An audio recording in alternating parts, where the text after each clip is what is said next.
Mga katangian ni Krishna, karagdagang paliwanag, ikalimang bahagi. Sinasamba ng lahat. Ang isang taong iginagalang at sinasamba ng lahat ng uri ng tao at ng mga demigods ay tinatawag na Sarvaradya o sinasamba ng lahat. Si Krishna ay sinasamba hindi lamang ng lahat ng nilalang, kasama ang mga dakilang demigod tulad nina Panginoong Shiva at Panginoong Brahma, kundi maging ang mga pagpapalawak, incarnations ng Diyos ni Vishnu tulad nina Baladev at Sesa. Si Baladev ay isang tuwirang pagpapalawak ni Krishna, subalit kinikilala pa rin niya si Krishna bilang karapat-dapat sambahin. Nang magpakita si Krishna sa arena ng Rajasuya na sakripisyo na inorganisa ni Maharaj Yudhishthira, siya ay naging sentro ng pansin at paghanga ng lahat ng naroroon, kabilang ang mga dakilang patas at mga demigod, at lahat ay nagbigay galang sa kanya. Ganap sa lahat ng kayamanan. Si Krishna ay ganap sa lahat ng kayamanan o kadakilaan, katulad ng lakas, yaman, katanyagan, kagandahan, kaalaman at pagtanggi sa makamundong bagay. Nang naninirahan si Krishna sa Dwarka, ang kanyang angkan na kilala bilang Dinastiya ng Yadu ay binubuo ng 560 milyon kasapi. Ang lahat ng mga kasaping ito ay masunurin at tapat kay Krishna. Mayroong higit na 900,000 malalaking palasyo roon upang tirhan ng mga tao, at ang bawat isa ay kumikilala kay Krishna bilang karapat-dapat sambahin. Namangha ang mga deboto sa kasaganahan at karangyaan ni Krishna. Pinatunayan ito ni Bilba Mangala Thakur sa Krishna Karanamrita, kung saan kanyang tinawag si Krishna ng ganito: "O aking mahal na Panginoon, ano ang masasabi ko tungkol sa karangyaan ng iyong Brindaban? Ang mga palamuti lamang sa mga paa ng mga dalagang taga-Brindaban ay higit pa sa Chintamani. Ang kanilang mga kasuotan ay kasing halaga ng makalangit na mga bulaklak na parijata, at ang mga baka ay tunay na kahawig na mga surabi na baka sa transcendental na kaharian. Kaya't ang iyong karangyaan ay tulad ng isang karagatang walang sinuman ang makasusukat. Pinaka-maparangalan, ang isang taong nangunguna at kinikilala sa lahat ng mahahalagang tao ay tinatawag na pinaka-maparangalan."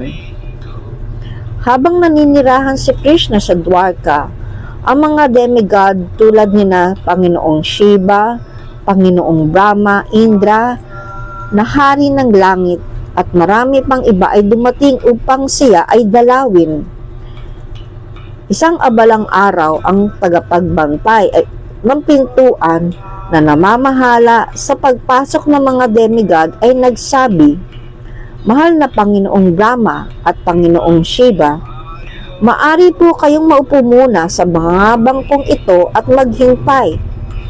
Mahal na Indra, pakihinto muna ang pagbabasa ng iyong mga panalangin. Nakagagambala po ito. Mangyaring maghintay ng tahimik.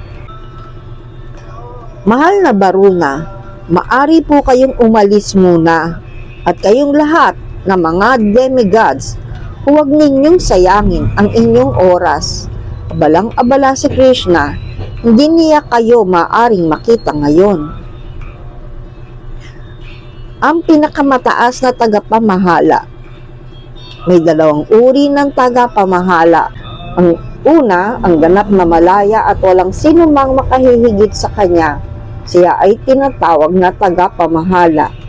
At ang ikalawa, ang may mga kautosang hindi maaring suwayin ni numan, siya rin ay tinatawag na tagapamahala. Tungkol sa ganap na kalayaan at kapangyarihan ni Krishna, sinasabi sa Srimad Bhagavatam na bagamat si Kaliya ay isang malaking nagkasala, pinaburan pa rin siya ni Krishna sa pamamagitan ng pagmarka sa kanyang ulo ng kanyang mga malalotos na paa. Samantalang si Brahma, kahit nag-alay ng napakaraming magagandang panalangin kay Krishna, ay hindi pa rin siya napaakit. Ang tila magkasalungat na pakikitungong ito ni Krishna ay angkop lamang sa kanyang katayuan, sapagkat sa lahat ng panitikang Vedic, siya ay inilalarawan bilang ganap na malaya.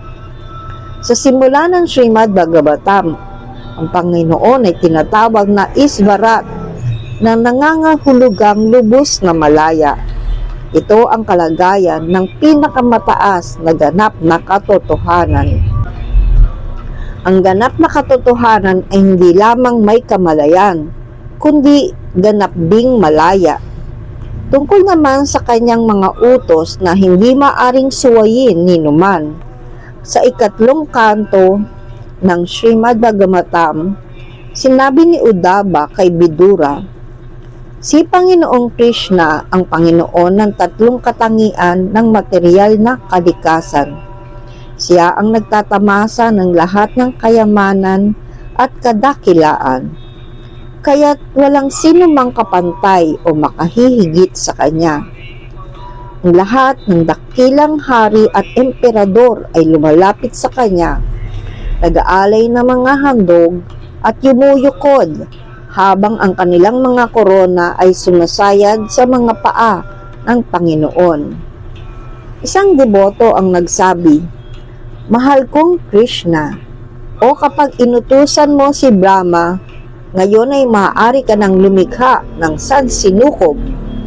At kapag inutusan mo si Shiva, ngayon ay mawasakin mo ang material na pagpapakitang ito. Sa ganitong paraan, ikaw mismo ang lumikha at lumusaw ng material na paglikha. Sa pamamagitan lamang ng iyong mga kautusan at sa pamamagitan ng iyong bahagyang pagpapalawak bilang Vishnu, pinananatili mo ang mga sansinukob. Kaya nga, o Krishna o kaaway ni Kamsa, napakaraming mga Brahma at mga Shiva ang simpleng sumusunod lamang sa iyong mga utos." Haribol.